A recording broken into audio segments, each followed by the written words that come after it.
Hello, in today's video I'll show you how to clean the base and screen properly on your Monsieur Cuisine Smart.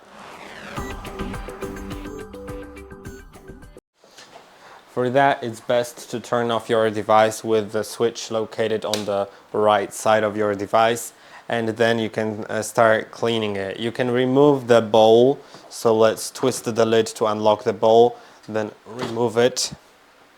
And now you can use a damp cloth to clean all around the device.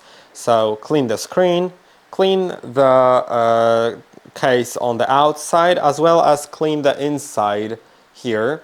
Before you put the bowl in, make sure that the device dries properly. You should wipe it off with a dry paper towel after cleaning it with a damp one. Then wait additional time to make sure it's fully dry. When it is fully dry, you can insert the bowl. So make sure that the lid is either removed or twisted so you can put it in all the way. Then twist the lid to lock the bowl in place, and it's done. I hope that this video was helpful. Don't forget to like and subscribe, and I'll see you in the next one.